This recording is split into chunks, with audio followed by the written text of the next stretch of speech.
On average, I would say, in animation will take us, if we just measured it out and we were working just on that, I would say 4 months. It could be 3 to 5 months, maybe, but averaging about 4 months.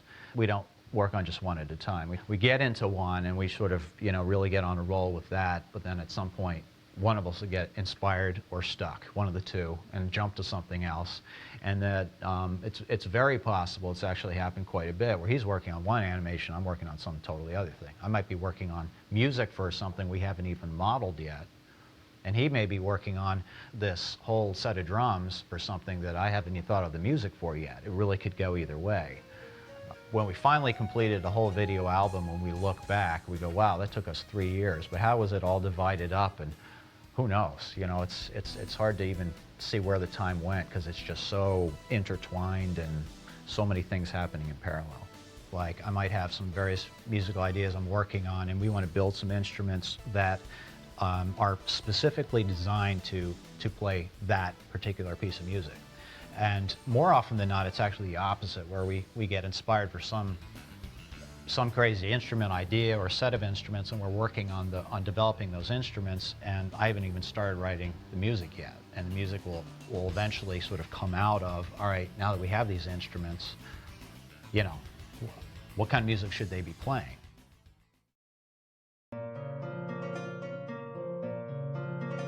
Resonant chambers.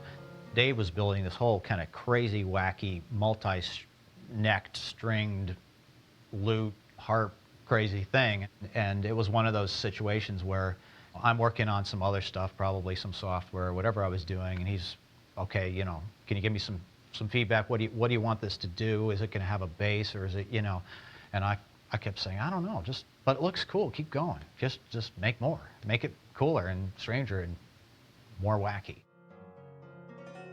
Finally, we had this crazy instrument that was absolutely gorgeous looking, and at that point, I had to start figuring out, well, all right, what does this thing do?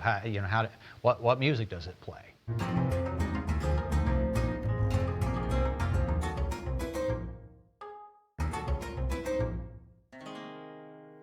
But we've also done it exactly the opposite. For example, Future Retro, the music was completely done, I think, 2 years before we ever started trying to visualize it.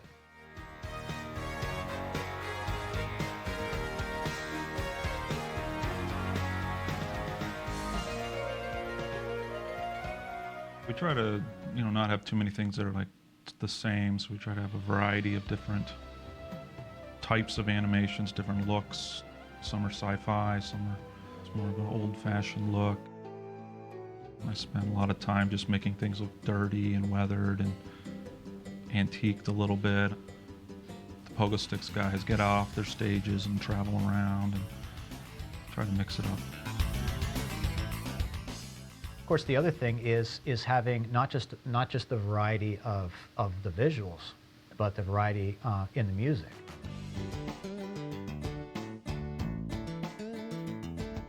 It having turned out that our audience being as diverse as it is, you've got people who say, oh, I really love the acoustic stuff. Could you do more acoustic stuff? And then the next email we get is from someone saying, can you do more of the electronic stuff? That's my favorite. I really like all the science fiction, lasers and all that stuff, not so much the acoustic. And then someone will say, oh, do more classical music. The classical piece you did was the best. And someone else will say right after that, I liked everything except the classical piece.